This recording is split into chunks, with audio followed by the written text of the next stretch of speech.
Hello, everyone, and welcome back to another episode of Just Bull. And joining me, as always, is my amazing co-host, Wanda. What up? What up?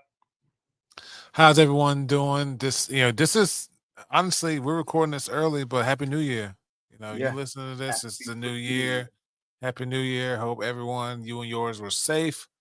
Wishing you this from the past, and sending those vibes forward. Yes, sir. But we're not talking about things that make sense on this episode. Man, talk to me. We are talking about from we. I'm not even gonna say power through it. We fucking consumed season Oh my God, 3 of Ravenous. From, and it has a lot going on. We gonna get back. We gonna get into our regular gripes. I took some extensive notes this third season just to make sure that like we you guys know what we saw, because anytime me and him had a mini thought in the episode, we talked for like 5 minutes. I made a note of it. So all I'm gonna I go feel ahead and I feel like say 80% of that is me ranting about the fucking writing for this shit, bro. Because oh my God, I will say I will get this out of the way right now. Um, they piss me off with the shit. I am the biggest proponent of Summit Mount What's Your Point in these fucking TV shows. There is no way, as somebody who has struggled with communication and like he- helping people to understand exactly what the fuck I'm saying my whole life, it pisses me off when the writers do the shit intentionally. Like, just spit it the fuck out. We are constantly in these crazy ass scenarios and these wild ass fucking like situations and shit, and we are past the point of like common sense. What's going on here? We have all seen weird shit. We have all seen shit that belongs in a fucking comic book or a fantasy novel at this point. Get the fuck over it and let's come together and like figure the shit the fuck out. And for and the I'm love of God, fucking talk to each other. Like, I I oh, I'm gonna leave it literally alone though. I literally have, you don't have to. I literally have the uh the I have 2 points. Our major contention, my major issue with this show is the communication. I honestly and truly believe in the first season, and even half. I'm gonna give them halfway through the second season. They can keep playing on the whole "I'll tell you later" or "talk to you later" trope. Yeah, I'll do that, and I can understand, because you still want to be mysterious. You still don't want people to know where things are from. I get it, but to have everyone be so obtuse. secretive, Not even yeah. secret. They're obtuse. They're like you can see the problem like from a mile away. And it's like if these people were thinking any kind of rationally, they would see the problem too. I I think that's the reason I like Jade so much because Jade cuts through a lot of their bullshit just by virtue of how his character is written. Because he's very like like myself, he's very like spastic and impatient. Like he's kind of all over the place mentally. He's like always trying to pull to the next tether to like to go to the next point. So I understand it, but ooh, but you can pull back. Let's sing. Let's sing No, God no, is no, over. no. Because I'm all gas. I'm all gassy. So I gotta have Saint to put the brakes on me. I so it was painful to have to deal with the talk to you later and leave me alones, and the just poor communication when these people have known each other enough and have experienced crazy things enough in the first 2 seasons in order to be like, hey, look, man, if something else crazy, I need to talk to at least these fucking 3 people, you know? But that's not happening. And it is what it is. So we're gonna gripe through this. This may be a long one, because again, we watched that whole thing straight through recently, so it is all super fresh. So we're gonna talk our shit, And because it's just what we do. honestly, beyond me bitching about it, obviously I'm still watching it. Oh yeah, Like, we fucking. Oh shit! Listen, just to go ahead and tell you, I saw the back. I googled while we were watching, and it was like, oh yeah, they're gonna start production in 2025, and then they're hoping sometime 2026 when we get our season 4. Well, I saw this other thing, this little tweet, that Boyd, what's his name? I want to get it. oh, Harold, Par uh, uh, Harold Pern, Peteru, Peteru, Peteru.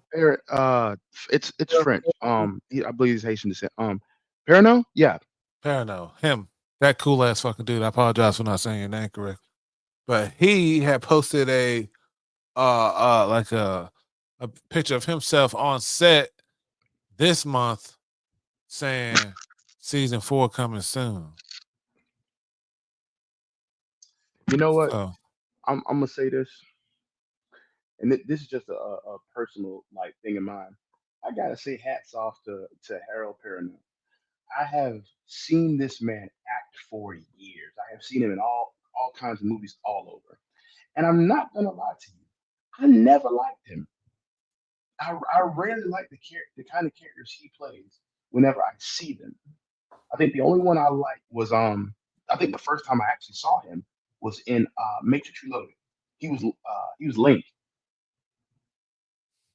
the fucking he replaced Tank, the code dude in the ship, the one that put yeah, him in yeah. the I Mandela. had to go back and and look that up because I didn't remember him in it.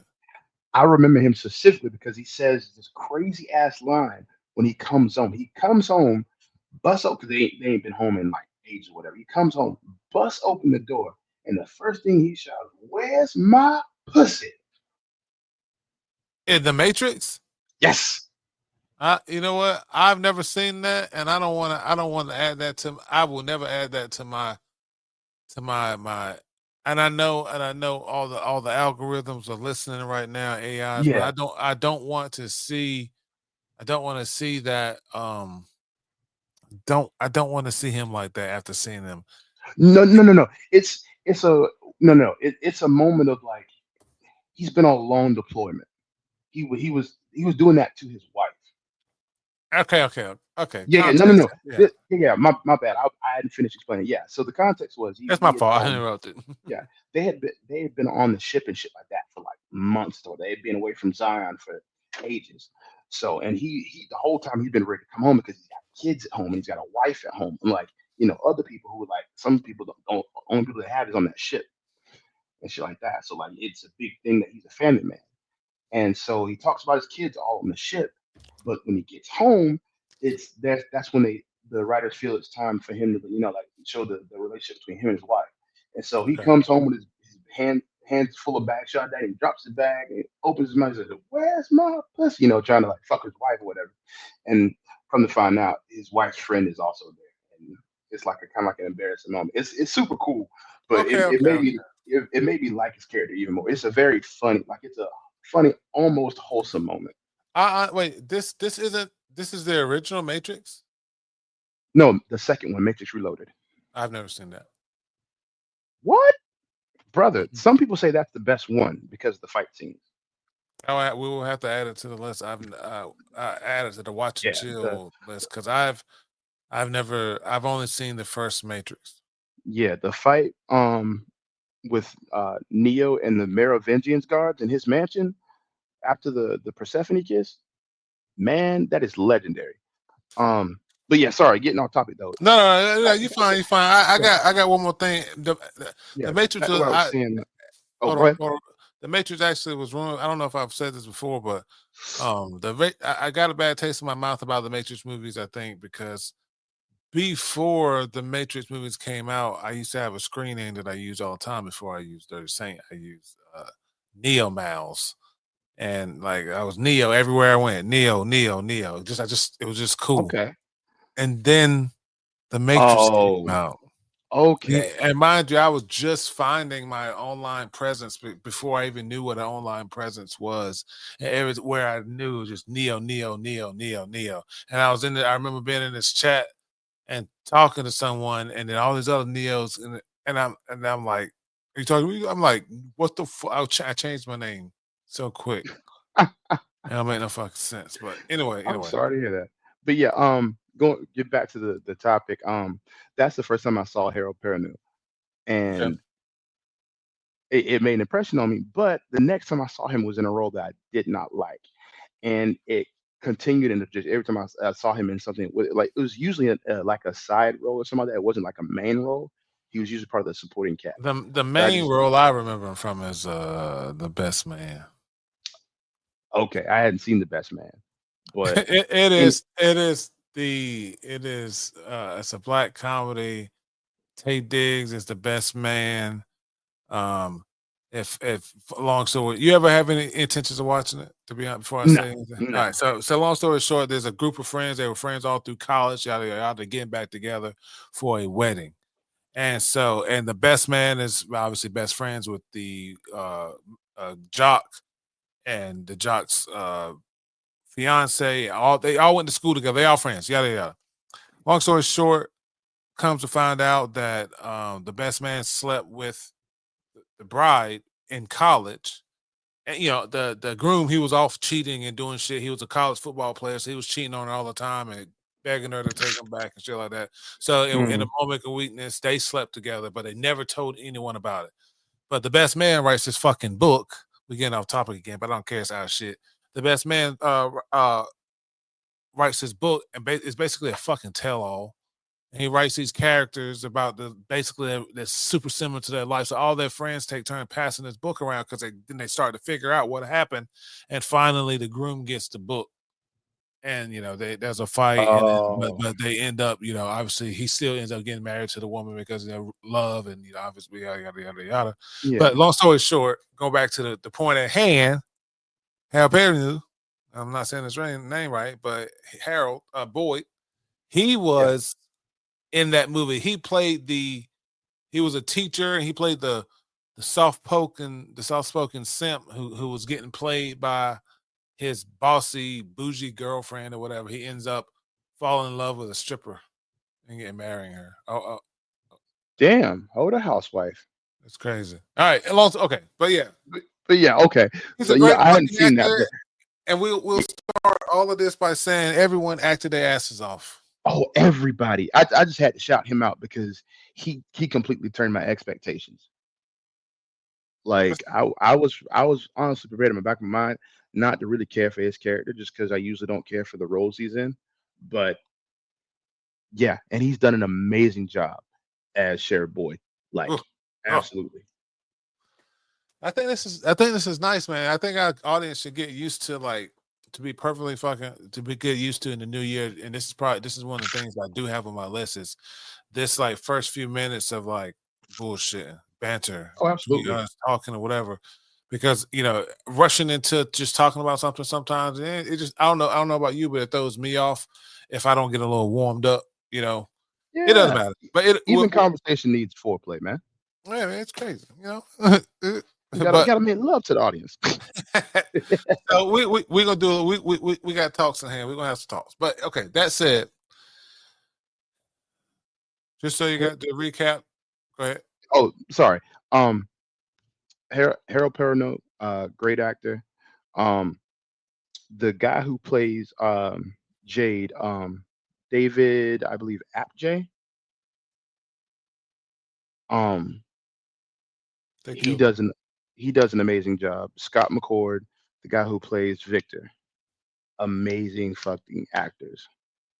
Everybody's done an amazing job, but those three in particular, not because I in particular like them, but in particular because they have some of the most interesting and fully fleshed out by the actors characters. Like even beyond what they're written in the physical way in which the three characters act is amazing.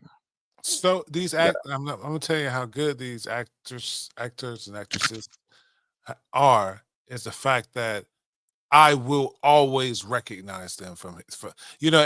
Every actor or some person has that role that you remember.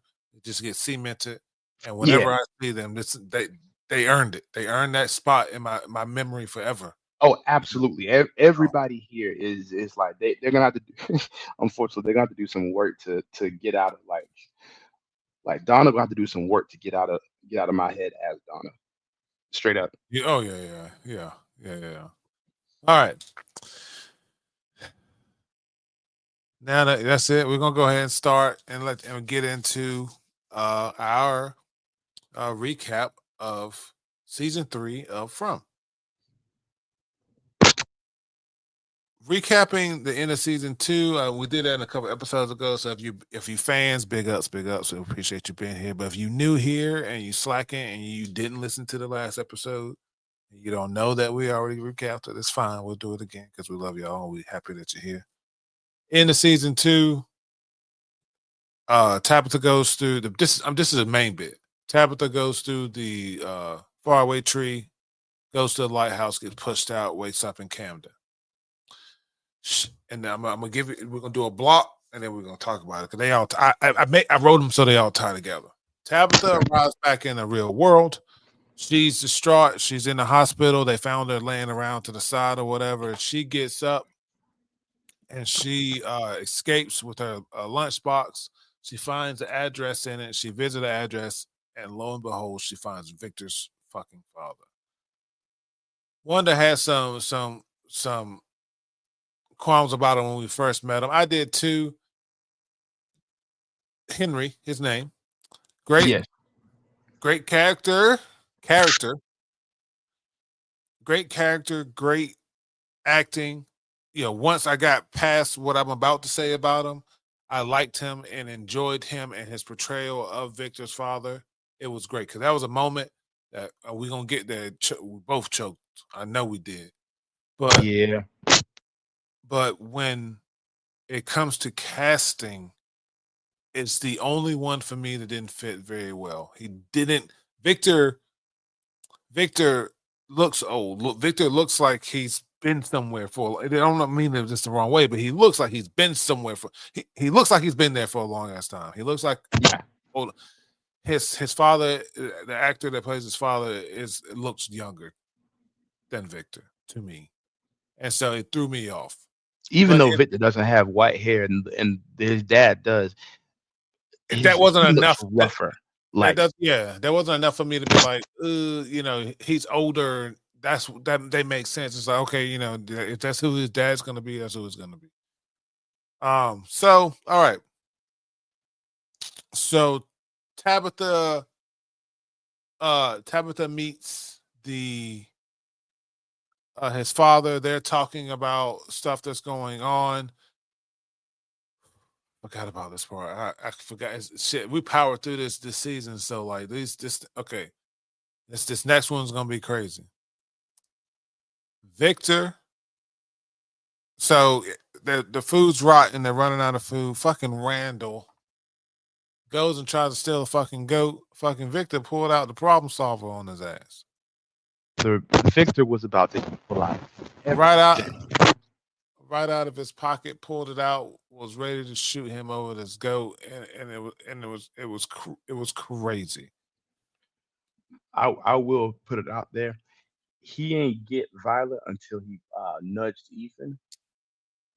That is true. I did notice that. So what happened is, Ethan kind of walked up on him to stop it, and fucking Randall got a little pushy, and he was in his pocket quick pulling it out. It was crazy. Did Boy end up taking it from him, or he said no? No, boy, he gave it to Boyd. I was mad about that. I was a little bit mad. Yeah, we're gonna talk about guns a little bit later because we were upset about that. But Ooh. this next part for the fans. Sorry to remind you of this. The creatures got smart. Boyd was walking around talking shit, talking about you're not gonna break me. This town's not gonna break me on some boasting type shit. And so the creatures they literally played everybody. They let all the animals out. And this is a discussion that I literally wrote this point. It's so great. So they wrote the creatures let the animals out. All these people see the animals out. This is nothing. Ethan runs his fucking ass outside, which Yeah, is because crazy of the goat. because of the goat, and I get it, and I understand he's a little boy or whatever, but like you spent a lot of time showing us how smart Ethan is, and the Eh, Ethan that I feel like I know would have been a little bit smarter about that. Yeah, yelling at the door, but Julie would have had his ass before he fucking, yeah, and you know, also Ethan has seen like some bad shit, so he knows they're not good. e Like, exactly. yeah, Animals get let out. Boy goes out. A couple of Jade comes out. A lot of people are, it was Jade, Boy, Tension, Ethan, and then they went back into the house. Um, Boy and Tension, they run into the barn. They hang up a talisman, but it doesn't work because some of the creatures are already waiting in there. They handcuff Boy. They make him watch as they torture her to death. yep. And That was when a we sad say torture, episode. we mean that. Um, they literally like ripped her apart like piece by piece. It was rough, and the worst part about it was she had a message for Kenny in Chinese, Cantonese. or yeah, Cantonese. Sorry. It Um, she Please take said, care of him. He'll be alone now. He'll have no one, or something like that. "Yeah, he'll have no one." That's And that's what she that's tough, said man. over and over and over again. And when they found Boyd, he was just literally just fucking there in shock, just repeating it over and over and Just over again. trying to remember, trying not to forget that shit. Like, I really believe that was the military in him trying to focus on something. I guess. To tie into, unfortunately, to Tension's death, what had happened prior to was the food was spoiling. All their vegetables, all their crops were spoiling. So Right after the big storm came through, because yep, they had right. planted right before the storm. So Jim and Kenny decide to leave. They're looking for Tabitha. They end up on this abandoned village, which don't know how no one else found it in the whole time they were there, but we're gonna get past that. Um, they end up staying the night. They wake up the next morning. They find just along this lake, just tons of just random crops, just so they, you know, Also, apparently, um, something was knocking outside the house yeah, I during the wasn't night. sure if it was when they that night, or I wasn't sure if it was when they were there, or was it the night that Jade and them were there that knocked Uh-uh. it. It was Kenny. It was Kenny and Jim. Yeah. Okay, all right, yeah, that was a big. It wasn't a monster. It wasn't a talking. It wasn't like normal whatever. It was something big knocked on that shit. They woke the next morning, found um, like I said, cabbage, all kinds of shit like that. They get back, and then that's when Kenny gets the news broke to him. The food spoiling is important because we find out at the end of season two that Fatima's pregnant, or the beginning of season three. End of season 2. Even season two, we know that Fatima is pregnant. Fatima can't hold down real food. She's super sick, but what we found out, what she enjoys eating is The rotted um food. the rotting, spoiling food. You know what's crazy? What's that? I just had a thought. Pulling back in all this, it would be crazy if this was the long game the whole time. Getting the food to be rotted so she would eat the shit and nurse. Yeah, 100%. 100% knowing a little bit more than I know, and Yeah, and realizing how victim it is, and then the course of action with this baby, and you guys will understand what Wanda meant when he said the food spoiling so she can feed the baby. You'll see what we're talking about. So yeah, so the food gets spoiled because that's what it needs. And then there's also I almost skipped. See, I'm good, been pretty good about this timeline. All right, see, this so uh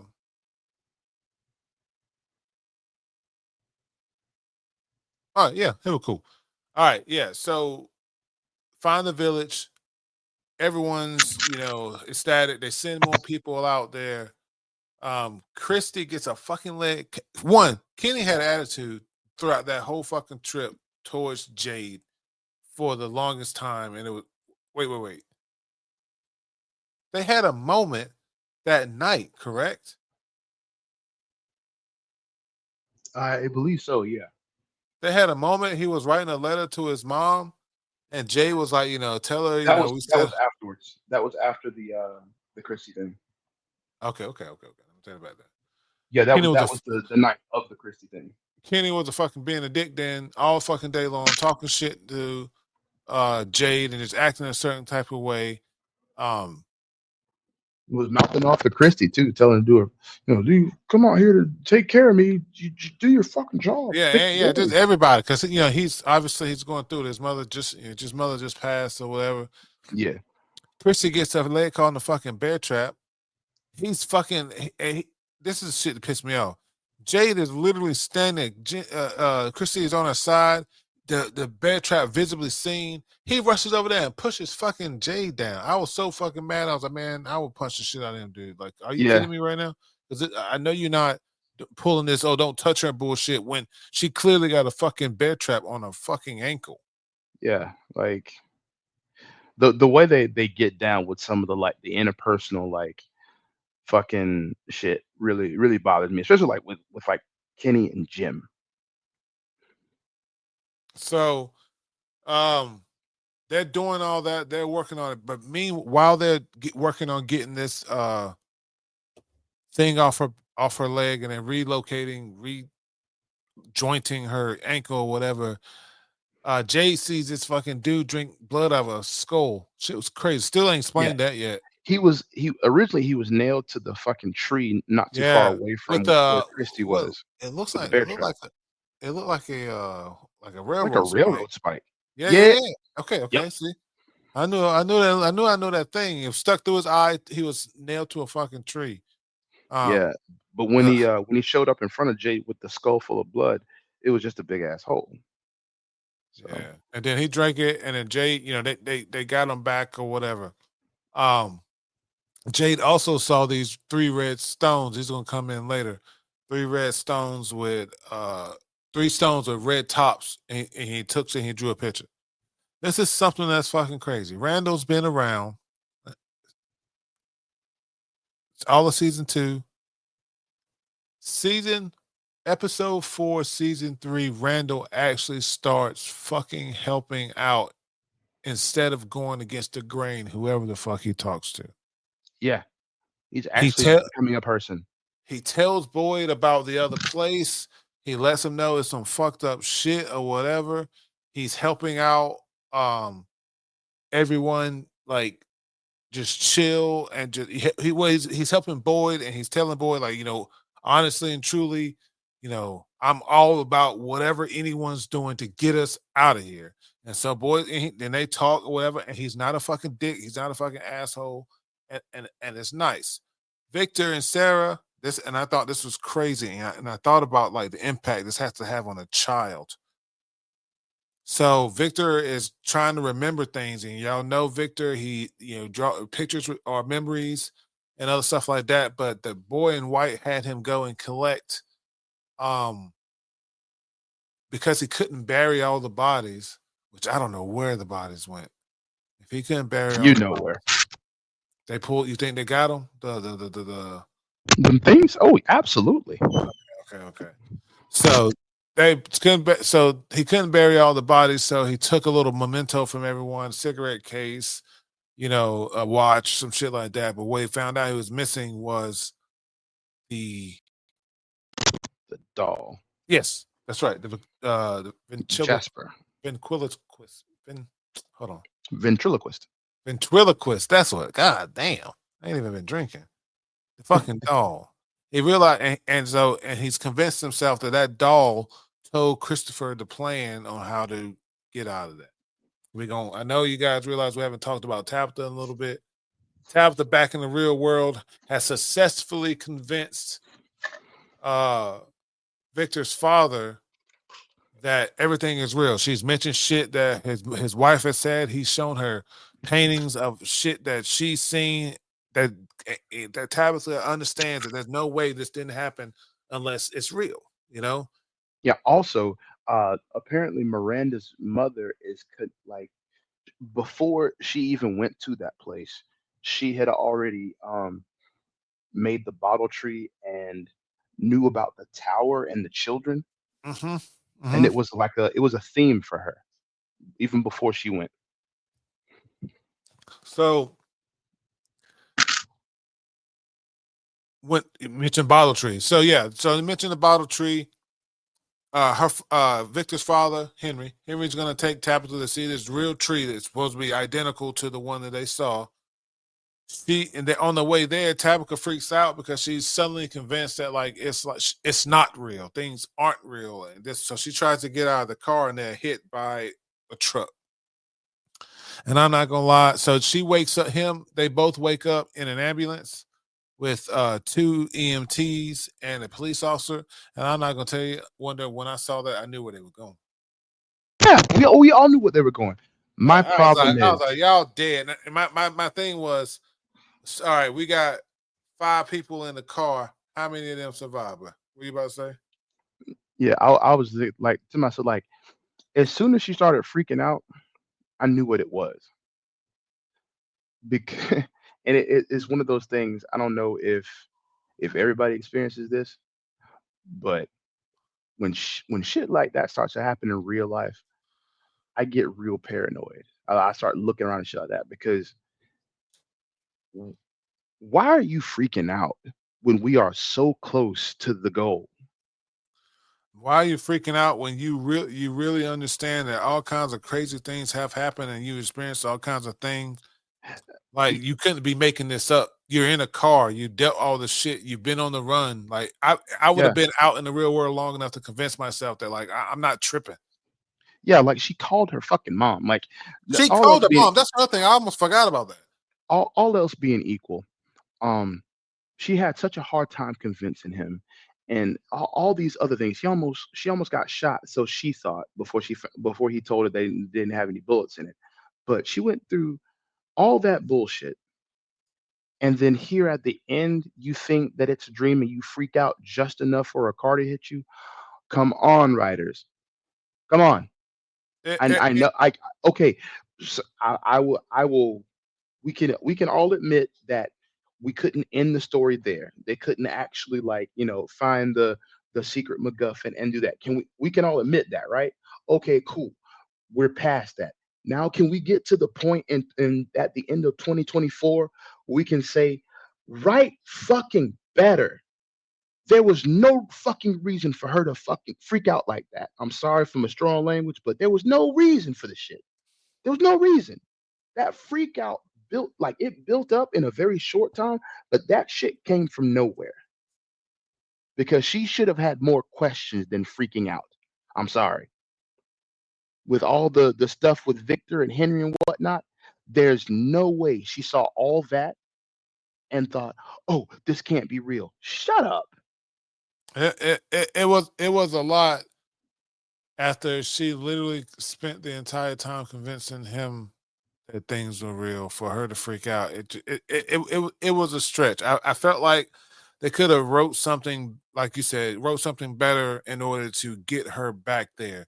Like you want to Oh, put in the ambulance, that's all fine and dandy or whatever. How about you know they're in a fuck. I mean, even if you want to do the crash, you can do the fucking somebody running the red light. Like, come on, like yeah, it's like anything.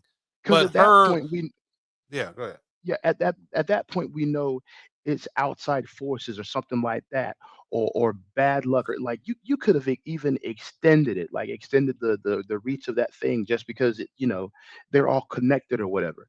You could have done any number of things. You And pick that's another thing. any fan fiction writer who has written a story more than 100,000 words could write this fucking show. Could like fix the plot holes and the weirdness in this show. So It's intentional because of style of writing. Sorry, I'm you've already shown that the town wants people there for a reason. You already shown that the town gets people there they want. So you could have shown a crow. You already had one fucking crow crash through a fucking window. You could have shown a crow or a raven on top of a thing. We all know what they mean in the show. yeah, And then or a flock or something or one of the birds hitting a fucking a windshield or whatever, making a guy drive out of control and hit. That would have been a little bit more believable than Tabitha spent all this time convincing Henry that everything was real. She sees all this shit that is real and tangible that she's holding in her hand. They go see the tree, and she's freaking out all of a sudden. She's been entirely too rational for that. Yeah. But It was the same thing with Fatima when the when she was second beating bus. on the window, yeah, Yeah. when the bus came and she was beating on the window, talking about some fucking whatever. So they get hit by the car. They're on the ambulance, and I also thought outside of wondering who's gonna die, I was like, man, they Christy was just worried about medical supplies, and look at this, Yeah. asking you shall receive. But anyway, Look at God. look at him. Won't he do it? Yes, he will. Oh man. So prior to she's in the ambulance. This is where everything ties together. It's Tabitha outside in the real world. They're back in town. They get a fucking phone call. This is another thing that I missed. Jim got a phone call from his son Thomas, who died as a baby. Obviously, know this on some fuck shit. Yep. The person, the thing, whatever it is, calls back, talks to Ethan, and tells Ethan, "Mommy needs help. Mommy's on the ambulance, and she's gonna need your help." Blah blah blah blah. That's all they say. He then relays his information to his father. The voice said, "Mommy's gonna be on the ambulance." You know what happens next? The ambulance, who's already seen the tree in the road, and's already turned back and is going the way to town with their lights flashing, coming to town. You know what fucking Ethan does? Again, super smart. Our super smart Ethan, he's outside again. Boyd has to get him, put him in. He's like, look, man, they can't worry about you. They can't do their job if they're worried about you, which Ethan already knew because he stayed out the way all the time. Yeah. Ethan is the like literally the smartest kid I have seen on TV. Like barring like the Home Alone kid. Like it's crazy. So, man, I speaking of real sidebar, Home Alone, Marv, the tall one. Yeah. So I seen this thing that Marv now he's retired, doing whatever, he's living his best life. He has a art studio where he makes sculptures. He just chilling. Nice. Yeah, old Marv. The I fuck? remember him from like Wild a Paddle. He was in a movie. A movie. I'll get back to that. Okay. All right. Ethan's outside to get his ass back inside or whatever. Oh, I failed to mention this also. When did this happen? Oh yeah, no. When the fucking animals went outside, Ethan initially went outside, came back. Ethan then opens the door for the old lady one, and she walks through the house and chases them or Yeah. whatever, and then That's Sarah crazy. ends up saving him, which is crazy because Ethan ain't never opened up another door. Ethan don't know her, Yeah. What the but fuck? it That just was. I want to. I want. I feel like that was a callback to the little girl in the original in and I the don't first episode. and I don't like that because that's again you spent all this time showing us Fatima's strong and then this and now she's banging on windows. You spent all this time showing us Ethan's super smart kid. He stays out of the way and does what he's told. Now he's opening doors and running after goats. You showed us in the beginning that Julie ain't about shit and she running around doing what she wants to, so that's what we expect. So when Julie did that shit and acted up, we was like, oh well, there's Julie anyway. Oh well, not this. But Yeah. I Consistency is digress. key. It is, especially when the show is really good and you throw everything off with a character making a dumbass decision they would not normally make. In my opinion, that's just me. We No, meet no, you're right. our first like initial just horrible, horrible character that I just cannot stand right now. That's Officer Acosta. Oh my god. On the ambulance is two EMTs, a police officer, Officer Acosta, Tabitha, and Henry. They pull into the town. She's warning them. Stay in the car. Don't open the door. Keep driving. Don't stop. They stop. I mean, I get them stopping, to be honest, because they're EMTs. I know why they got out of that car. And that was good writing because Mhm. even the creatures knew they was going to get out of the car because Yeah. that's what they have to do. But when the shit got weird, and one of the things you said while watching is they ain't even wearing the same kind of clothes. Yeah. Like that's what kills me about every time they show up. It's like nobody mentions that. The fact that that dude is dressed like a fucking pale ass milkman. Yeah, That right. bitch is, Like, kid, that bitch is dressed like a homeless person from the 70s. she's work. This dude, this lady works at a diner. Yeah, This is a this dude librarian. is a 1950s factory worker. Like, what are we doing? Like, they all look like pasty, they look eerie, and they're dressed funky. What about this visually doesn't set you the fuck off at night, of all things? Mind you, people are out here telling you that it is not safe. That's the biggest thing to me, the biggest disconnect.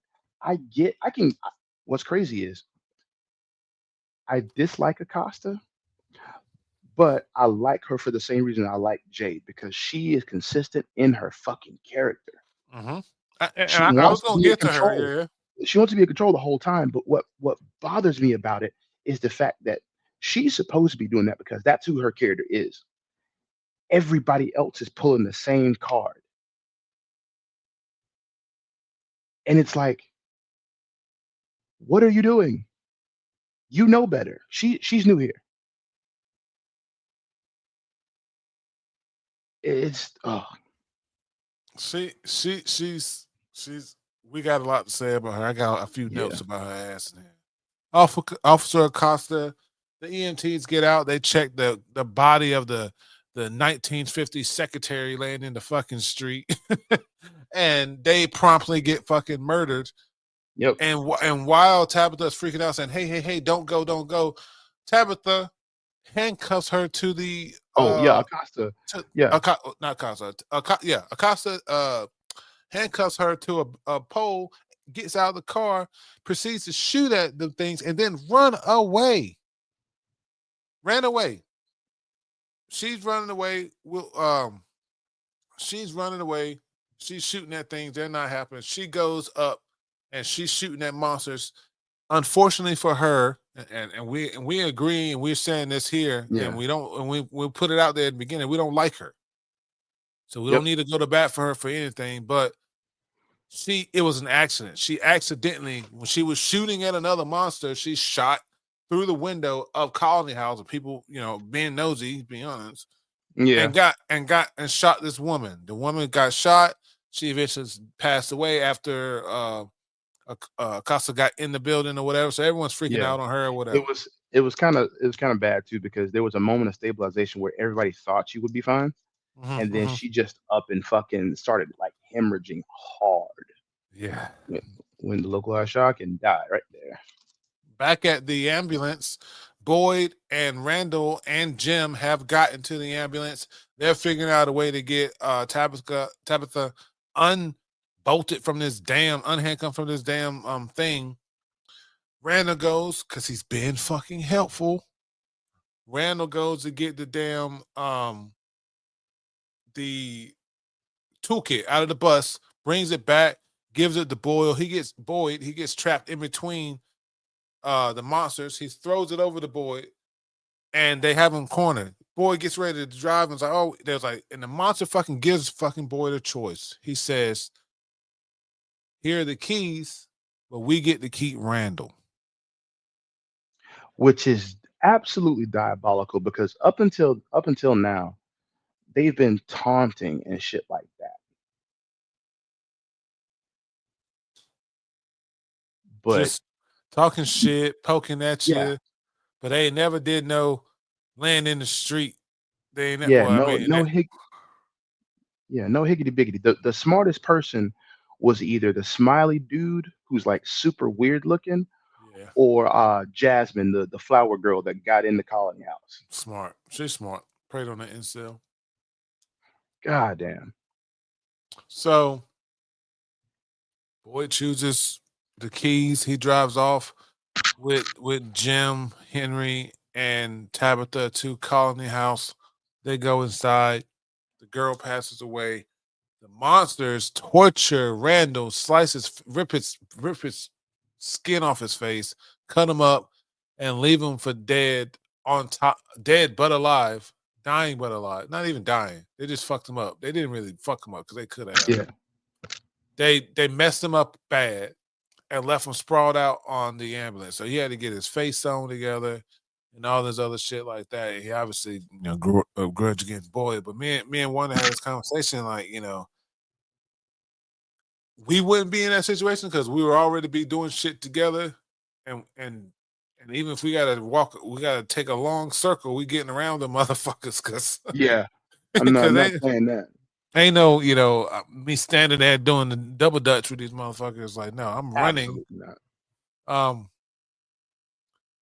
But honestly, I, I'd have snatched them keys so fast.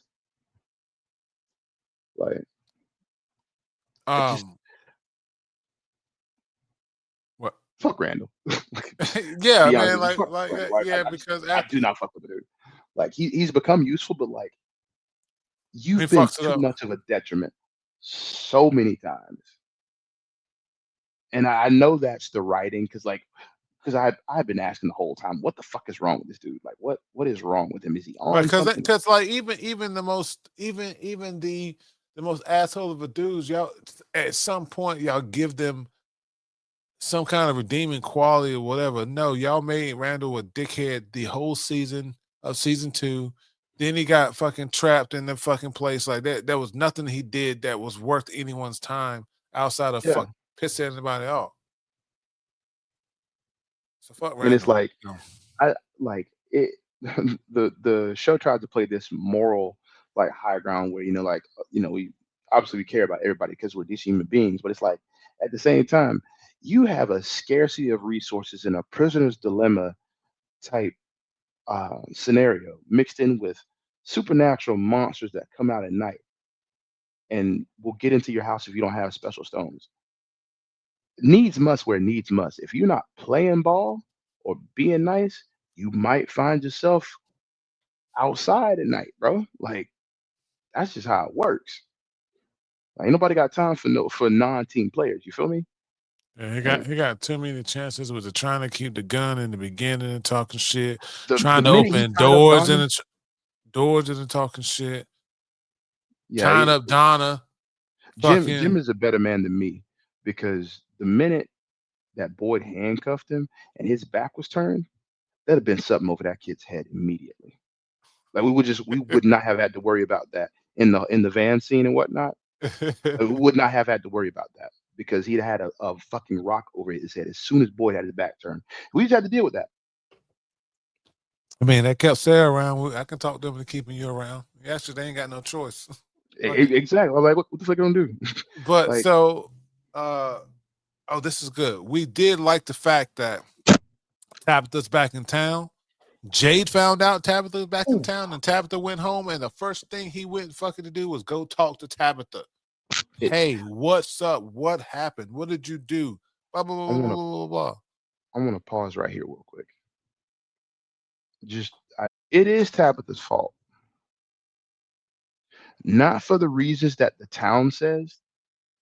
They just I hated that whole situation because Oh yeah. the Real story quick, need the story there needed was. them to have a scapegoat, but it was Tabitha's fault. Hold on. Yeah, And that's all I'm real gonna say. quick. There was when Tabitha got back after Jade talked to Tabitha. They held a town meeting at the diner, and they went in there. Everyone had opportunity to ask Tabitha a bunch of questions or whatever. And everyone started jumping down the throat about At first, they what didn't want she. to believe her. They didn't want to believe her. Yes, they didn't even want to believe that. Like, why would you do this? She's, I didn't. Anyone didn't want anyone to believe me. Blah blah blah. And even uh Henry was like, "Hey, look, I didn't believe her either, but I'm here now. Like, what else do you want me to say?" So everyone's pissed off because they felt like she could have done more to let people know and this, that, and the other and whatever. And it was crazy. In between I did all of like that, that Henry and Acosta sticking up because like they're only two survivors, and like they said, they all thought she was crazy. yep, yep. Even Acosta, oh, what's she doing here? Whatever. Okay, yeah, but still, like, listen to what she's saying. She's saying, yes, y'all telling her she should have ran and tell everybody. Two people here telling you we thought she was fucking crazy. I had her handcuffed in the thing. It's crazy. And then, after that meeting was over or whatever, Boyd fucking got in Ellis's ass, telling Ellis, hey, look, dude, Like you can't be you and the Fatima can't be doing shit and stirring up shit like that. Like if you can't be gambling people's lives, getting them all fucking stirred up like that. It was great. He fucking put his foot in his ass, pulled it out, and walked away. And we love that shit And, because, well, and number one, because they shouldn't have been doing that anyway. Like it that was a that whole town meeting was a weird situation anyway. Cause it, it, like it really was it, because it they were shouldn't talking have about gone like that, and it shouldn't have been so short. they talk about people being hopeful and this and that and that and this, but like I feel like they feeling silent a lot of this shit.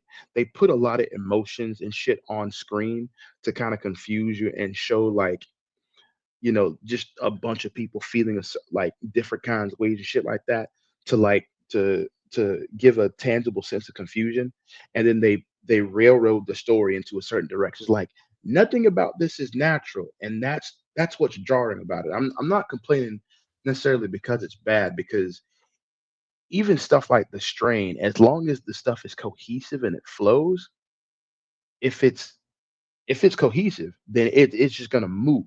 And you like later on you come out like that was bad, whatever. But Yeah, the parts of the writing that we keep complaining about are what take you like out of the immersion. If that helps any of our listeners at all, yeah. that's at least for me, that's what bothers me. Because like I can get invested in a story about space marines killing unicorns or befriending unicorns. It doesn't matter as long as the story is cohesive, like as long as it like makes sense within in a line. It can't But it like can't be all about space marines and unicorns, and halfway through, one of the unicorns take the fucking its space marine helmet off, and it's a tiger. yeah, like it exactly that. It's like why, and then you play it off like it was always supposed to be like that. Like stop it, stop it. Not at all. You're literally you're ruining the story by like jarring me out of it every 5 minutes with your weird fucking feeling salad. Hire somebody who hire somebody who can write good dialogue and I social I geometry, I and you don't will even. be perfect. I think that's what it needs. They need someone in there with those people who are writing these big chunks that like grab us and be like, "Oh fuck, they got this lady in a kimono doing this. They got blah blah blah doing that," and then someone Yeah. else is reading. It's like, you know what? And then someone reads. Boyd says, I'll tell you later." And they say, "Oh no." Boyd will say, "Listen, this is what's going on." Yada yada yada yada yada. But here nor there, we'll see how season 4. We'll judge it hard. Whatever. In between all of that, we do have some cute moments. We have a cute moment between Julie and Elgin. They're trying on like super old clothes from the 80s because obviously people have been Oh coming there yeah, for that was fucking tough. I like years. that. That was super, super, super, super cool. And then Victor and his father finally ran into each other, and it's very emotional, like choked up. I'm Yeah, not gonna lie to y'all. It I was there's a song I associate with my dad. There's two of them, but the one in particular was "Cats in the Cradle." and the silver spoon. Yes, brother, that shit was playing in the back of my head while I was watching that. Like it was rough, but It I did like that scene. amazing scene, amazing scene, really, really, really, really, really dope. Um, but leading right back into the fuck shit, Dale causing trouble for everybody the entire time. He's in everybody's fucking place. He's telling the one black dude when no one has a gun that he's gonna shoot up the place when they get into an argument because he doesn't have anything else to fucking say. The same black guy that he stabbed because he's fucking making a fucking sandwich with a fucking steak knife. Ugh, they don't got one butter knife. It don't matter. The same dude talking shit about everybody, telling everybody about fucking the food going bad, and just literally being just a huge, just fucking painted everyone's fucking ass size that he's gonna go through one of the faraway tree. And one of the fucking thing that fucking one of the things I said fucking a lot, and I apologize. I believe that's a lot. I'm gonna try to be better in the new year. This, yeah. What's up about? I'm gonna talk like I want to talk. Um,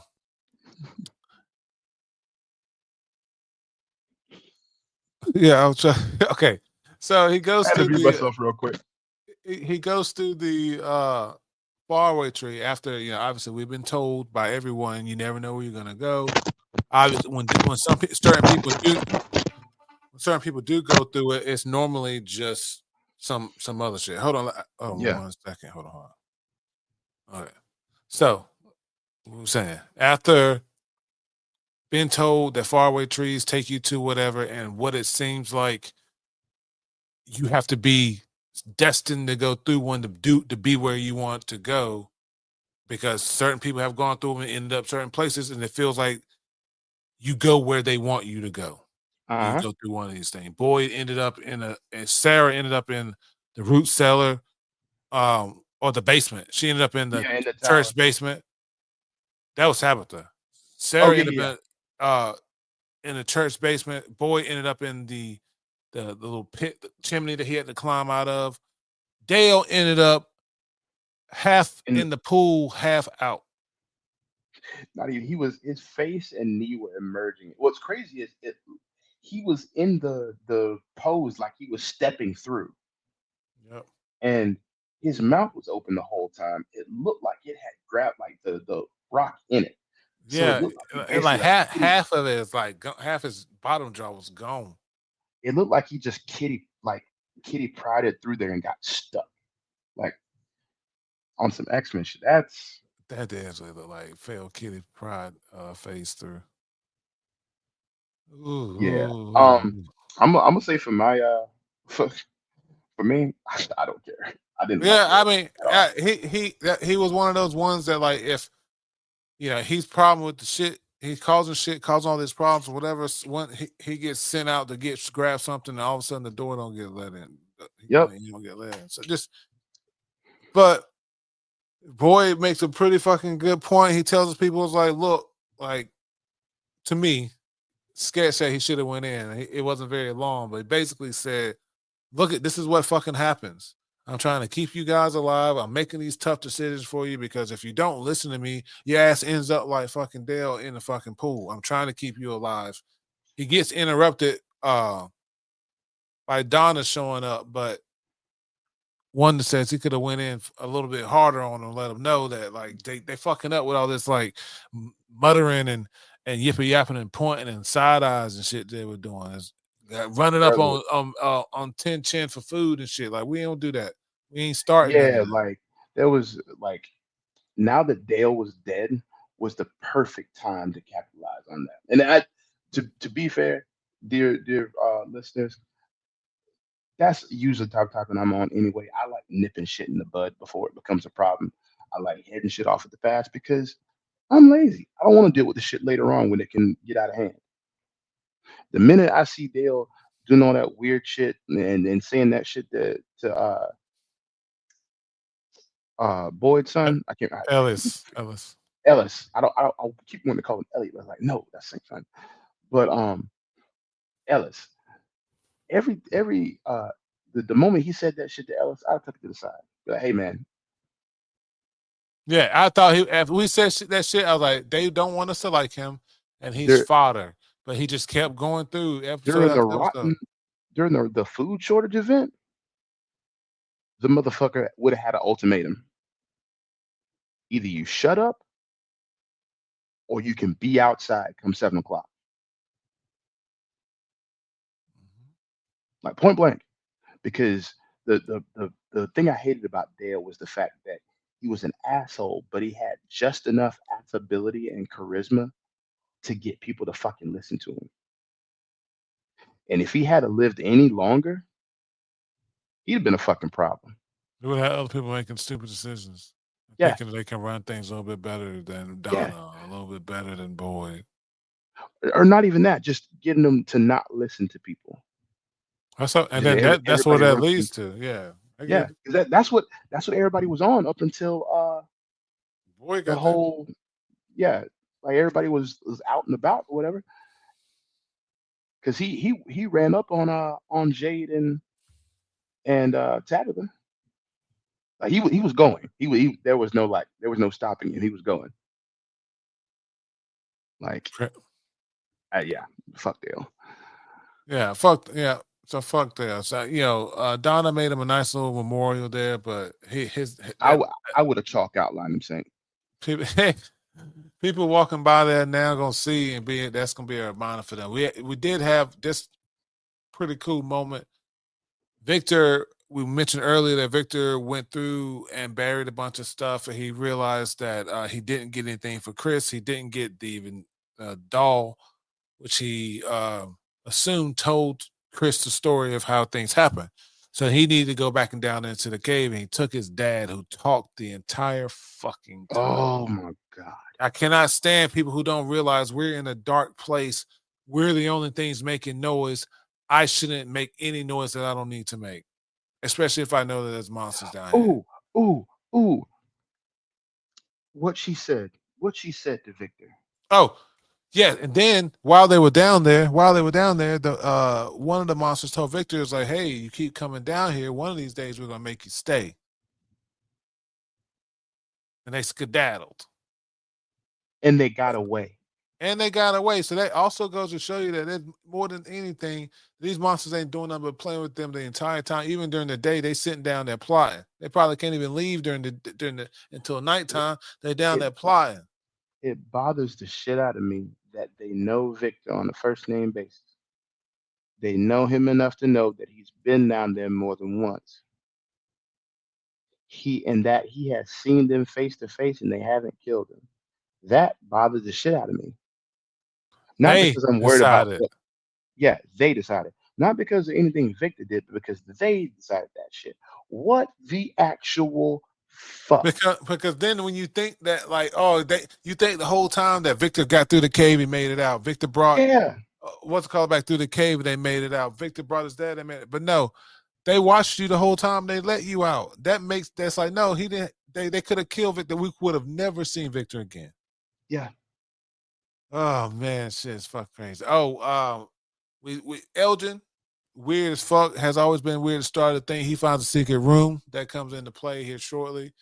Um, Fatima goes through to the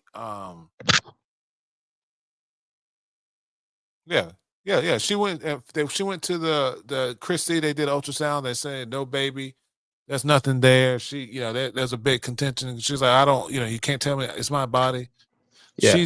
She goes to the outhouse to eat rotten fruit, and Fuck yeah, whew, yeah, she goes to to the greenhouse to eat rotten fruit and vegetables and stuff like that.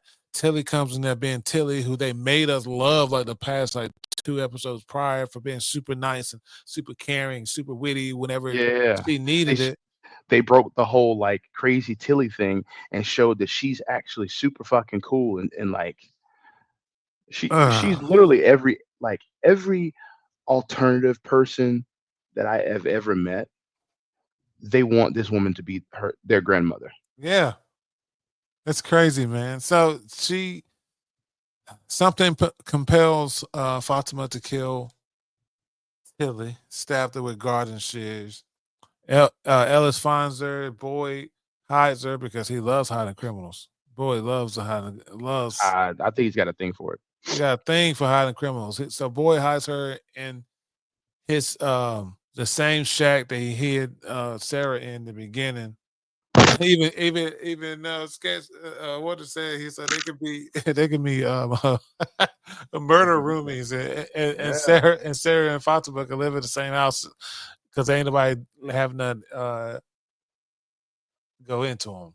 I had this noted down at the uh at the beginning of season between season 7 and season 8, something that someone said something to Ethan on the walk home. He was pissed off when he got home. They didn't explain it at all. Yeah. I'm So still trying to figure that one out. um Randall is out with Julie taking her uh, uh driving lessons or whatever. They find the ruins that they were chained up at that Boyd saved Wait, them no, from. no, no, no. That was what she told her dad, or that's what he told her. They didn't go out there for driving lessons. Yeah, they They went did. out there for they don't. I thought they went out there for to look for something. No, they were doing driving lessons. Then he thought that the bugs were getting them in the car, so they That's pulled what it over was. and then ran into the Okay, woods and yeah, found the the fucking ruins. ruins. Yeah, And he was telling the whole time, like, don't let's not fuck with these. Let's get. And then we had to talk about it. Then that like it is crazy that Randall and Julie up until that point weren't telling anybody else about it. Yeah, he told Boyd, but they hadn't had a conversation and sat down and be like, "This is what we experienced, and this is what we went through." Like Julie didn't even tell the parents. She told Yeah, Ethan. She didn't which is tell. crazy She didn't, because it's directly involved with Boyd, like the cicadas, the fucking music box, the ruins, all that good shit. All that shit is connected to Boyd. Why are you uh, not asking questions? Yeah, I did. I wrote this thing down. Fucking Boyd took Acosta's gun, and she came into the police station oh man, and bowled up to Boyd and got in his face and got her gun back with no bullets. And we're sitting here like they wrote this for a specific type of people because in a world in a town where these rules have been in place forever, like she don't get to come in there like that. like to be fair, I'm a there's cop. I have there's this a thing. yeah, there, to be fair, there's a lot of leeway given in the show, just suspicious disbelief or whatever. But this is one of those things that, like, once again, it jars me because in no way, shape, or form does this play out like that. E- I won't believe it. I'm gonna go ahead and say this now. I wouldn't believe it, but you could have played that better as them having a tussle and her getting the best of him, whether it be because Yeah, he was she just could recently shot, or she's younger and more freshly trained, she could whatever. have got the best of him and then finally got a gun and then pointed it at him and he could have pointed his at her and she could have pulled the trigger because there's no clip in it. Yeah, or something similar. Like, if you want, let, let's not play. If you want her to be a badass, if you really want her to, like, to show she's tough and shit like that, you could have showed her getting her gun back, or going there and stealing, and then, like, making some kind of ultimatum, whatever. But the fact that you showed up like that, said what you said, and then did what you did, and he gave you the gun, negative.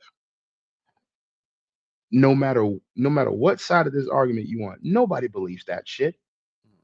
Nobody believes that shit. It is pure fluff.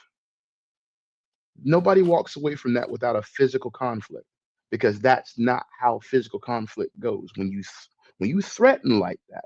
Because that wasn't so much a threat as a warning, because she had threatened him several times.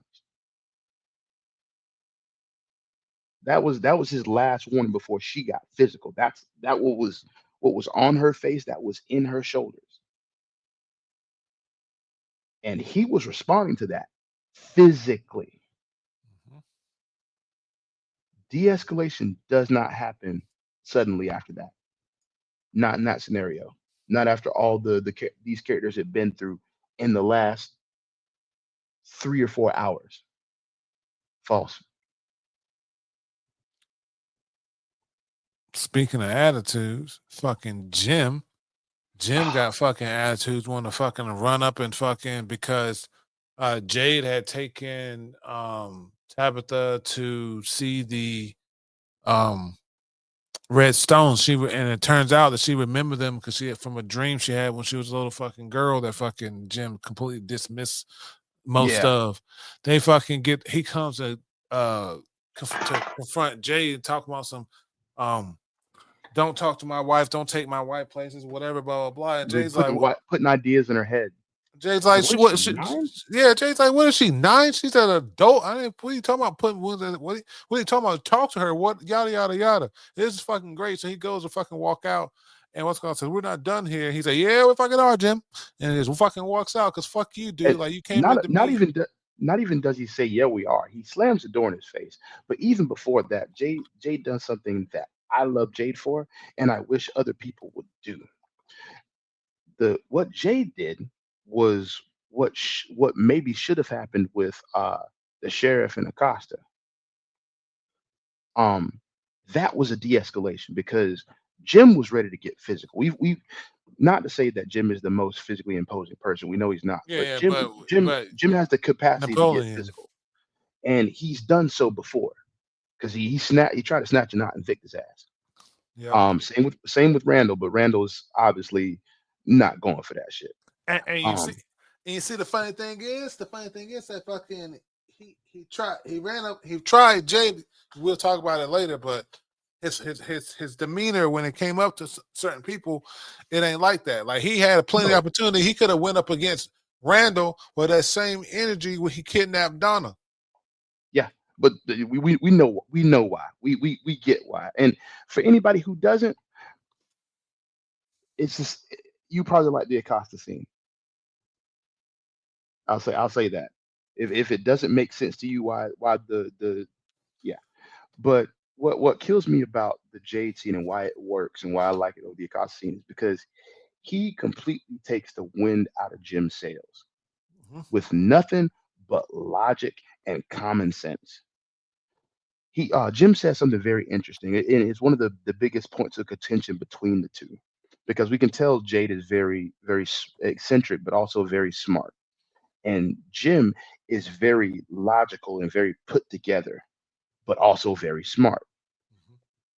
And both because of the way they are and the way they first interacted with each other when they showed up in the town, they've kind of been knocking heads because they're just oil and water.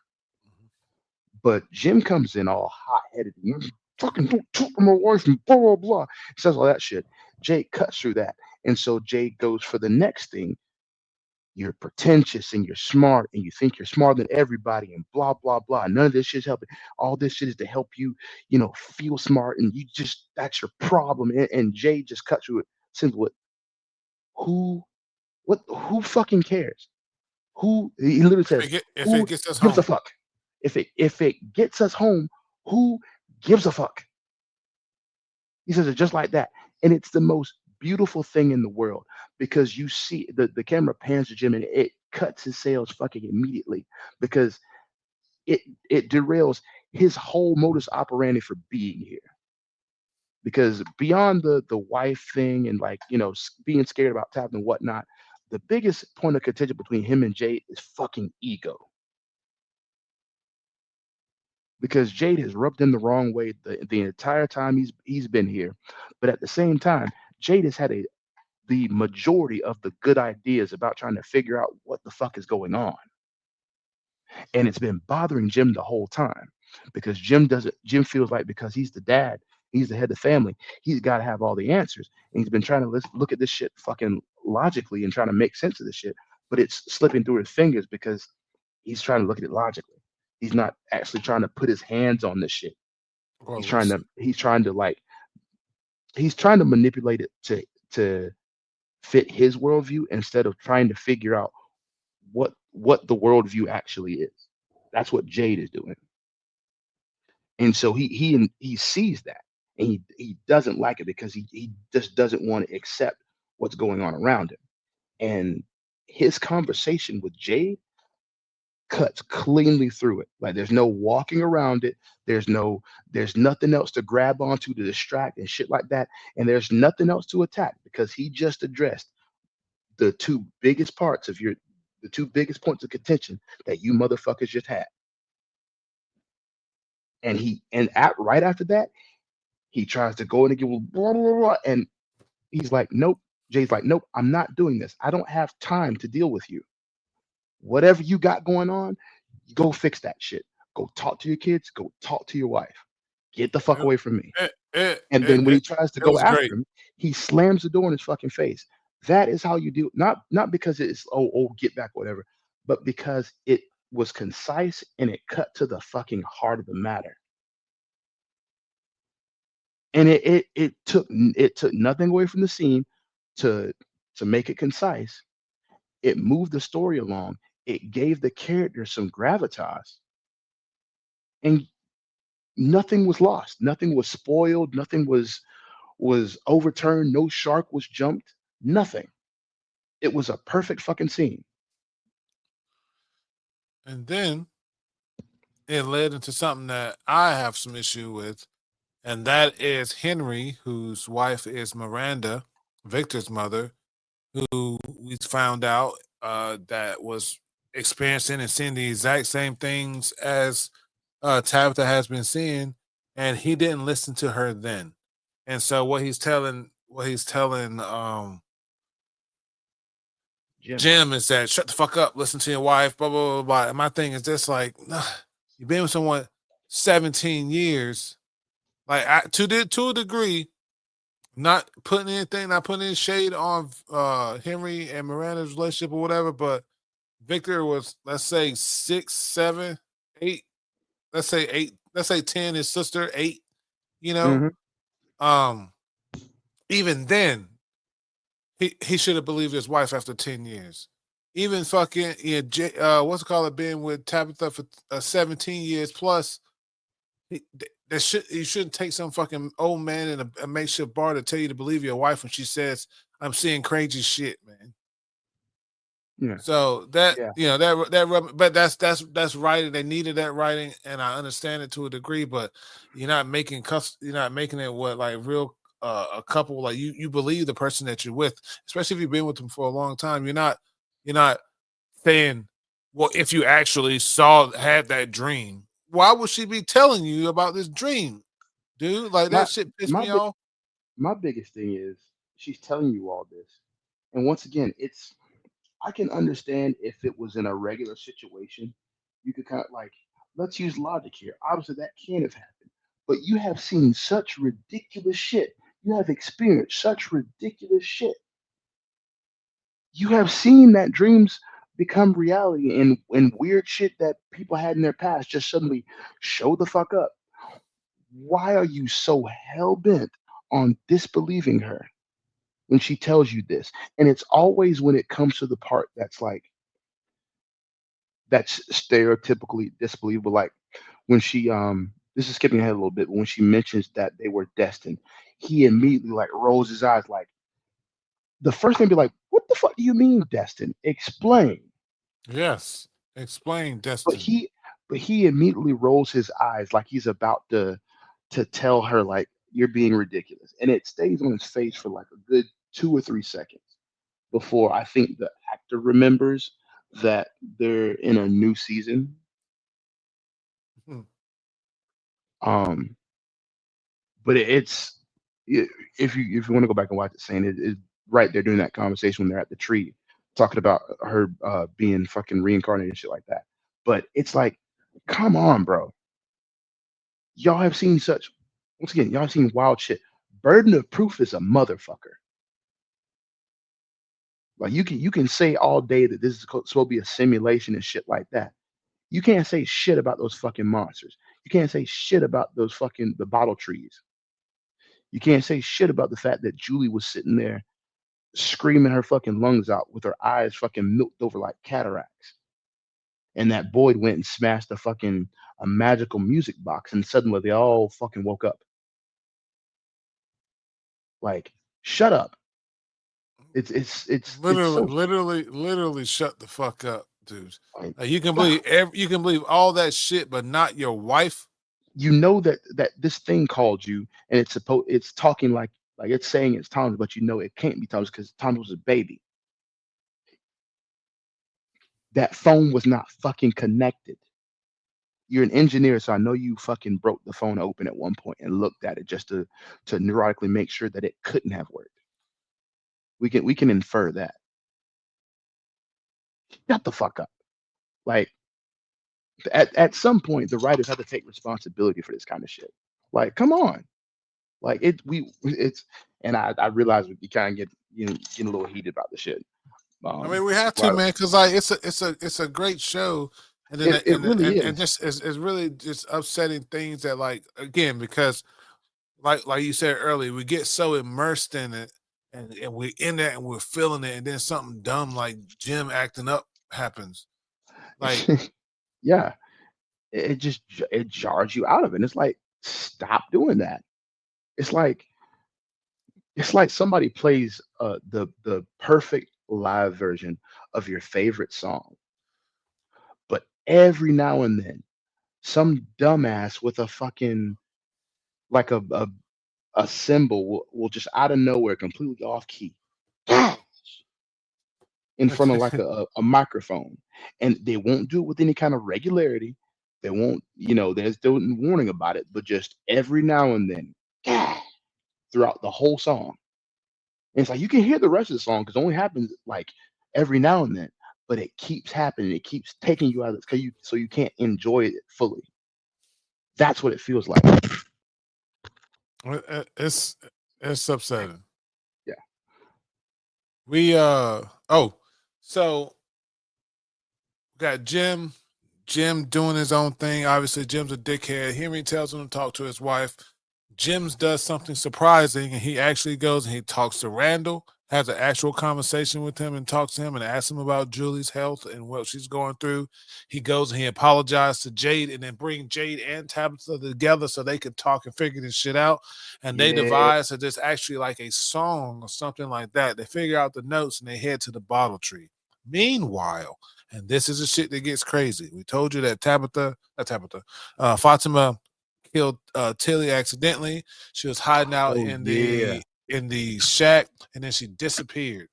So everyone's in towns looking for her. Unbeknownst to them, Elgin has got her in a secret room in the root cellar that's behind a double wall. Where we saw where Jay saw the dude crushed by a boulder in the Civil War or whatever, or what was it, cannon? No, that cannon's not that big. That was a boulder. Yeah. Um, and she's hiding behind there. Everyone's looking for her. Everyone's doing this or whatever. The funny thing Mind about it, you, yeah. also Elgin, he had some kind of vision or whatever. Oh, Something was talking to him. I skipped that. The the El- Elgin is seeing this kimono lady that's telling him what to do things, and as well as a Polaroid camera taking pictures and giving him basically secret clues of what he needs to do. It's fucking crazy, and he's again not what's talking to anyone about this. once again something that bothers me about this. The appearance of the kimono lady. She doesn't look like the monsters. This bitch looks like she was I really was drowned hoping and they would then dried explain out that. because she looks nothing like them except for like she has like long ass nails and shit like that. Um, and she's been communicating with, and like she shows up in the daytime, kind of like the boy in white.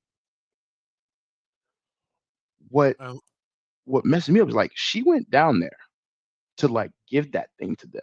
oh yeah, before we get there, Yeah, yeah. so Elgin has a kidnap. Elgin literally siphon some of his blood off because that's what the baby needs. He's keeping her trapped down there. They're searching for her. The kimono lady actually shows up, and this to show you, he said she's showing up in the daytime. She's communicating in the daytime. She shows up in the middle of the day while they're hunting for her. Victor and Tabitha are actually down in the cellar talking. The kimono lady covers Fatima's mouth to keep her from making noise so they don't find her. Banana shit. But Elgin, weird as fuck, talking random shit around Fatima. Around Ellis about how Fatima's gonna be great. It's gonna be great for the baby. Gives his fucking self away. Ellis goes tells his dad that fucking Elgin is being weird, and everyone gang up. They're like, look, let's get him. They go to the colony house. They clear colony house out. They catch Elgin walking out the house with a backpack. He had a sleeping bag, Motherfucker had a backpack, knapsack. knapsack. The motherfucker ready to go. He was ready to go, and so they call. So boys like, let me get that. They take him out to the room. It's like, hey, where's Fatima? What's going on? Why are you not And talking to her? he goes off the deep end, start talking about it's, they talk to me and we've been chosen like it's like the Bible. Ugh. They send Sarah up there initially to chat with him and tell him that the voices aren't real. The voices aren't nice. The voices aren't here to help Mind him. you, mind you, after they or no, my bad. I jumped ahead of you. You good? Please Oh finish. yeah. So she's telling like these voices, they're not there to help you. They're here to manipulate you and do this and do that. He's not believing her, and they're still talking back and forth about they're angels and they're doing this. You guys will see. This is for the baby. This is whatever. Mind you, Boy, Sarah tells him straight up, you don't get it. When these voices are in your head, you believe that shit. yeah. He's not gonna fucking tell you. She tells him that. She's like, he is not going to tell you. Boyd goes out to the tool shed and gets a bag of tricks, some Enhanced pliers, interrogation tactics. And he comes upstairs and he proceeds to, try his best to get the information out of Elgin. He's hammering his hands. And then it's one thing that we got. You got Acosta running upstairs and fucking, what are you doing? This, that, and the other, blah, blah, blah. Like, who let her And, in? and I thought that too. And at the same time, I thought about it like this. I'm like, okay, I 150 million% get Acosta being in this mode that I'm a police officer protecting her. She's a rookie, which means that shit's on 100. It's on 1,000. She's a rookie fresh out of the academy that Boyd kind of pulls out of her. She's ready to make a name for herself wherever she goes. And y'all know people like that. So everywhere Hmm. she goes, she's got to be the moral compass. She's got to be this. She's got to be that. Why are we looking for Sarah? Why are we doing this? Why are we doing that? Why you got my gun? I'm a police officer. You're nothing but a dude in the blaze. She just rubbing people the wrong way, except for Kenny. We think they going to, you know. I know for a fact that they're going to get together. So so anyway, she runs up, they get into it. And again, like I was saying, I completely understand her stance of being like, I'm that. But we had this talk. We actually paused the show. I want to say we talked about this for like 10 minutes. Hmm. She's not where she's not in Camden. Her badge don't mean nothing in Fromville. Like her badge don't mean shit. She's a cop and she's a threat as long as she had those bullets in that gun. To be perfectly honest, and if I count her shots, she was down to half a clip. Yep. Easy. If not that, only a couple bullets. So the boy didn't take that many bullets out when he gave her shit back. To be honest, like half a clip, if even that. So that said, like I get her wanting to be like, oh, we need to do this. Our little search. Let's do interviews. Let's do this, whatever. Okay, you can be helpful when you're not trying to be the boss. You're Yeah. not the chief of police here or whatever. But then she comes up to the stairs. How you doing this? Whatever. You don't understand the situation. You just got here 2 days ago. You don't understand there's a pregnant woman missing. This dude spouting this shit about fucking how the voices told him this and the girl told him this about the baby, blah, blah. You don't know that Sarah will just reading shit carved in her arm and slicing throats and opening doors and shit like that. We're not all fam in a club here. Get out. Yeah. Go, Like, go go about your fucking business till we done. So they what go downstairs. Go ahead, go ahead. but just about to say, what bothers me about her is that the show pretends like she has a place there. Already, and it's fine Simply, s- she may have one, but not when she first gets there. yeah, like what I mean by that is like the show makes it seem tries to make it seem like it's an injustice that people are treating her this way. I'm like, Yeah, ma'am, to be fair in this situation, she's got to know that she is rubbing people the wrong way. I believe she is fully aware of that. I believe she doesn't care, which is fine. That's part of her character. But don't make don't try and slant the scene in such a way where but you everyone in the room is physically bad take. now because she's there. Yeah, like don't do that. Don't do that because well, number one, she's an outsider. Number two, she's still not completely on board with everything. Like she doesn't believe half the shit that's going on. She's just going along with it because it's moving too fast. Like she's not seen the shit up close. She's seen the monster things take bullets, but she's not seen them up close. She's not seen the shit that happened with fucking Boyd and the worms. She wasn't. She She hasn't wasn't. even seen what they actually will do to a body yet.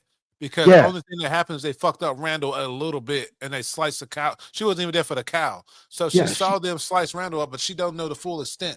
You're yeah. right. She I didn't she think has about that.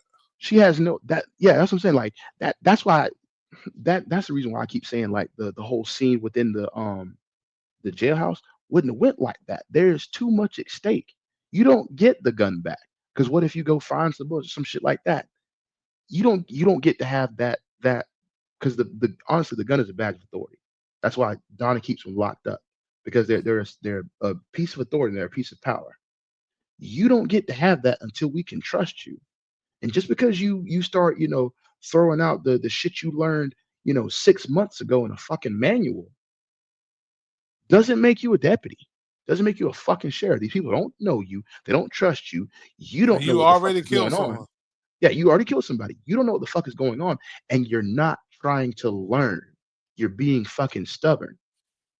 As far as I'm concerned, Boyd should have stuck her ass in the fucking church. I mean, be my honest, I would have put in.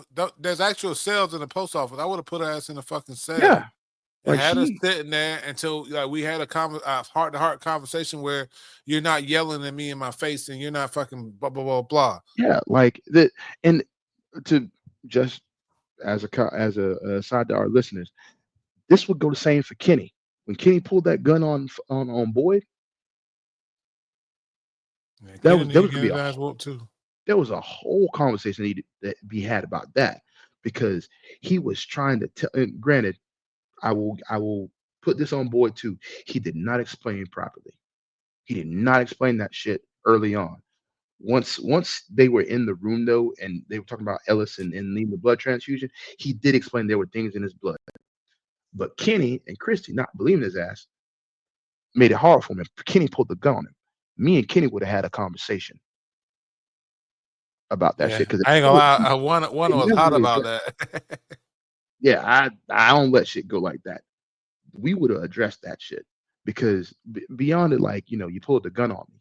You pulled a gun on someone in a high stress situation because you didn't want to believe.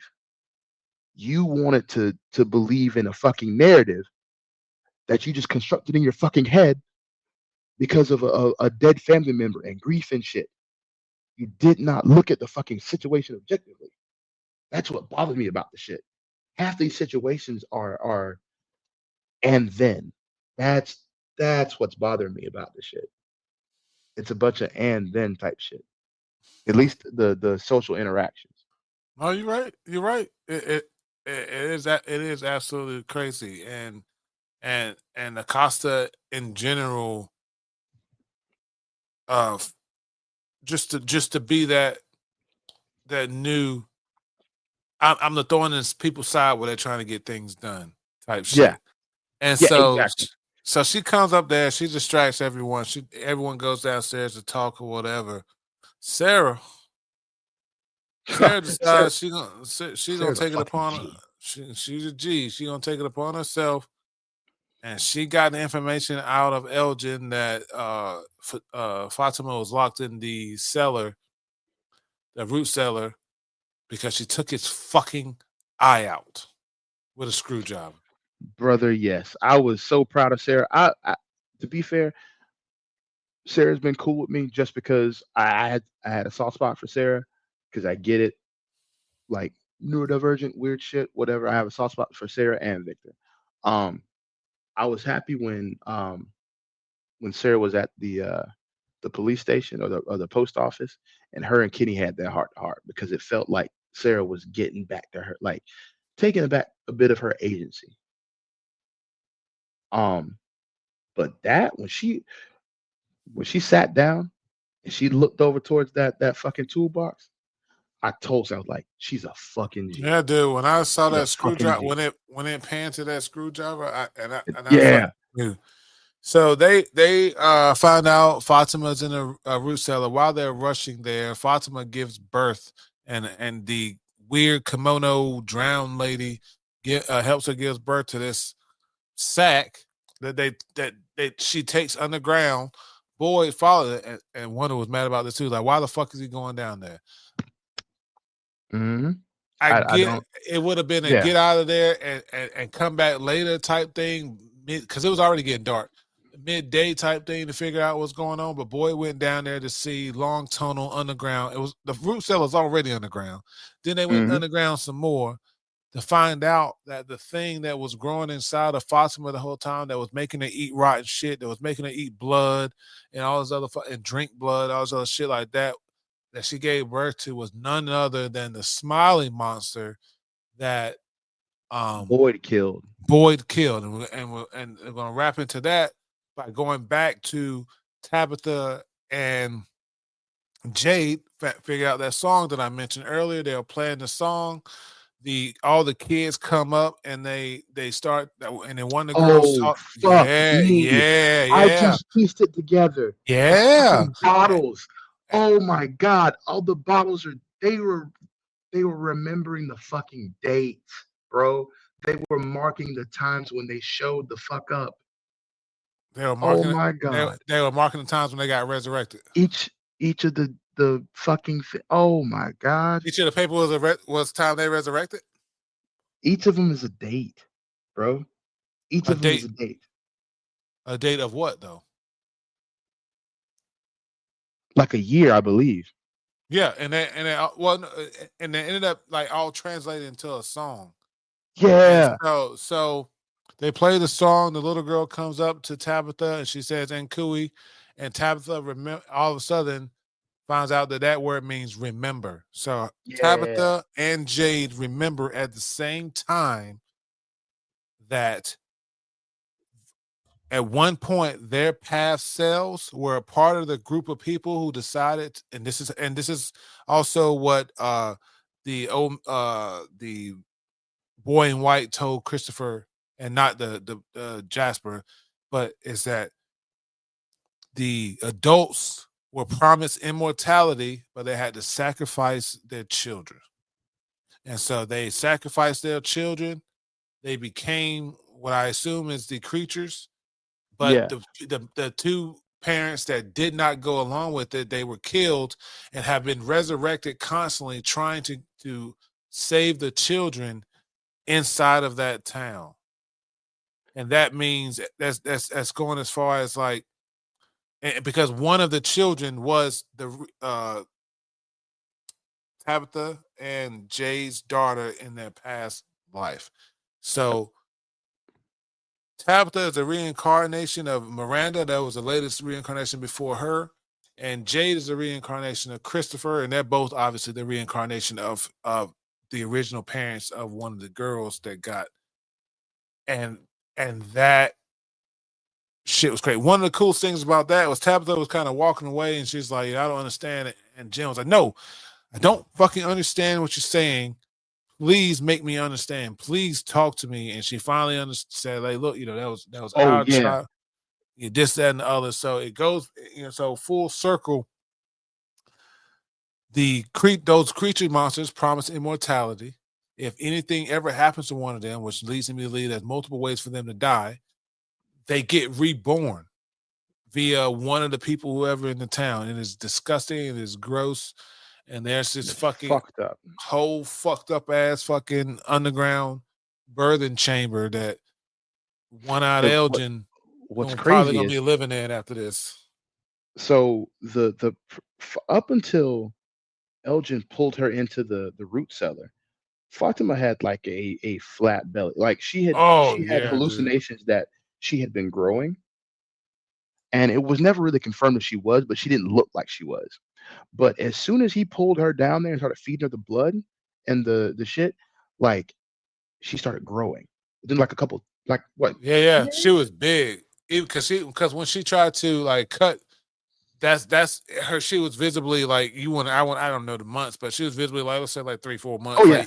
Like she had a little she had a little pudge, you know. Oh yeah, more than a little. Like by the time the end showed up, like she was full term. And then when it pulled out, I thought I was in the amniotic sac, but it was a whole process. And the thing grew from like the size of an infant to the So size of a full grown man inside of the amniotic sac. crazy as fuck. Boyd saw that entire thing. I'm sure he rushed back up. Obviously, they remember that their reincarnations and this, that, and the other. But the cliffhanger of the episode was Jim walking away after giving Tabitha some time and seeing Julie run up with short hair. She's talking about, so maybe I can change it this time, which is a callback to other in this thing when she said something about change the story. She talked to Ethan about going back in time and changing the story and doing this and whatever, blah, blah. And he said, oh, you can't really change the story. But that's not true because she was the one who threw the rope down for Boyd. You caught that, right? Yo, yeah. So I'm still I want to know how they're gonna do this. I still need to understand how that works because she just went back. I still need to understand how that works. But so they got a short haired Julie that says, I think I could change it this time. And then you got a dude in a yellow jacket that shows up. He's chasing Julie. He fucking throws Julie down. He pins Jim to the wall. And then And rips his throat. and he's like, oh, I told you your wife should have been digging that hole. and rips his fucking throat out. And that's how season 3 ends. We finished season 3 of From December 30th, 2024, and we won't get this. And I promise you, the episode we make when we talk about when we watch From again. I'm gonna make a note of it because God, we got nothing for a year and a half, my guy. Yeah, I'm a little mad about. I'm a little mad at Saint if I'm being honest, because I thought this was gonna be like a whole show. Like I thought we would have like watched this from beginning to end. I did not know that it was coming out at the time, and he explained to me over the course of us watching it, and it didn't dawn on me until like Because you still had yesterday. some left to go. You still had some left to go, so Yeah, you won't think about it. But now we're done. And I want to say, like, we let's see what we put down. We put down Game of Thrones. Shit, we put down all of Game of Thrones. yep, We put down the fucking House of Dragons. I mean, most of Strain, which we are gonna go back yeah, and finish to do the retrospective with that too. Um and from and I gotta say that like Dune and Dune, yeah, dude, and and I the Acolyte, and the Acolyte, I gotta say, man, and it's X Men probably one '97. and X-Men 97. Shh, Shit, I got we not on a couple of them. man, this was a great 2024 was a great year for us watching shit and just whatever. Hell I want to yeah, say out there, fucking From and X-Men 97 is probably the fucking the best things we've watched this year. yeah. I gotta say, um, Now, let me as go ahead and say season 2, X-Men 97. When we getting that? I do want to watch that Spider-Man freshman year with you too. So we can see the Norman Osborn with the waves. I give that 3 episodes. Uh but but yeah, that was season 3 of From. And I'm going to honestly say, outside of obviously the communication issues that we have when it comes to, the show itself, The show is the fucking solid, bro. the show is solid. Outside of the communication issues, outside of them breaking immersion of you being in there, because I'm talking about they can have you going for like good 20, 30 minutes solid. Then something stupid happens. It's like, oh, whoa, I'm watching. I forgot. I'm watching the show about dumb Yep. people. Yeah, I forgot you almost had me. So I'm Fucking gonna honestly say, for me, barring the dumb writing at places and what they got to do for certain TV, it was a solid 8 out of 10 season for me, man. nah. I give you that one too. They have as consistent as they are with like the weird writing and the fuck ups. They're always consistent with cliffhangers, with the suspense, with the amazing character actors here. Like I gotta give to even Dale. As much as I dislike Dale's character, he was acted amazingly because I I felt like get, and authentic. I know that guy. I'm glad because I'm glad that's one of the first things that we said was that like to start out, everyone in this show acted their fucking ass off, from Ethan to Victor, Jade, fucking even Donna had her moments because they gave Donna a bunch of teary moments and she killed the motherfuckers Man, too. so Donna, I also work with Donna too. And she's actually one of my favorite coworkers. Lady I work with, she's a four-wheel driver. Um, but yeah, like that's what gets me about the show is that like the characters actually feel believable. Like yeah, they say some corny shit sometimes. Even Donna, she says some real like after school special type shit. But at the same time, the majority of it feels genuine, and the way Yeah, I these agree. characters interact with each other is just fun most of the time because it feels natural. Whenever Dale starts fucking complaining about shit, I really get the sense that he just don't like the shit. Like it is really fucking with him on some level. I Like, yeah, get he's that. a shit and he's just uncomfortable about it, but like he's authentic. I think the only two actors I will say that feel weird and kind of out of place are Elgin and Nikki, the girl who died. Um, Elgin. Okay, yeah. Elgin seemed out of place because they gave his character a strong start with the dreams and stuff like that, and then let him chill for a couple episodes before they ramped it up to him being just suddenly he's just a kidnapper, and he's got this vision that he's not telling anybody about. So it Yeah. was a lot, but 2026. Oh, that's For too long. that, late they saying late 2025 for X-Men 97. So we got a bunch of stuff to fill in. I say this. If you want to do it, so we're gonna spice it up. That's it for episode for From. This next little bit is just a little bit of yip yapping. Our next thing we're gonna try out is Reacher. You know, that's two Yes, sir. seasons. Two seasons. I want to say 20 episodes or so. Um, I got all of those downloaded. Um, and Okay. then depending on our mood, in if we want to keep in that mode, we'll go from Reacher to Cross because it's only 16 episodes. We're gonna knock this out this week. Okay. Yeah. Yeah. Yeah. Okay. So we can go from Reacher to, we want to stay in that genre, go to Cross. We also But got to check out sometime soon. We got to review that Michael B. Jordan movie, the Tom Clancy Michael B. Jordan movie. yeah, No Remorse. Yes, because I never got to see it. Now I'm a huge Tom Clancy fan, so I was Let's interested do to see how this. that was gonna go. Let's do Reacher. Reacher isn't Tom Clancy, is he? No, No, no, no, no. that Lee Child, Lee Child, Lee yeah. Child. Hmm. Okay, so let's do this. We'll do Reacher, then we'll do No Remorse, and then we'll do Cross. And after that, I want to watch this show with you called Silo. Okay. Silo is the post-apocalyptic built underground or whatever. I'm Motherfucker got bunkers. Okay. yeah, and season 2 is powering through now, and it's kind of just been chilling on the back burner. But again, it's 8 episodes, something we can power through. Okay. Everyone, as always, we love you. We appreciate you checking us out. This is the first episode of 2025. Again, we hope you had a great new year. We started things off with a bang. This is almost a 2-hour episode. This is what we started with. We started talking Yeah. 2 hours and shit like this. When we do our recaps, this is what our recap's gonna be. It is what it is. We Thank you for talked about it. joining. Thank you for watching. Thank you for being about it. In a little bit, we will have. I'm going to update the link in the bottom description of this episode.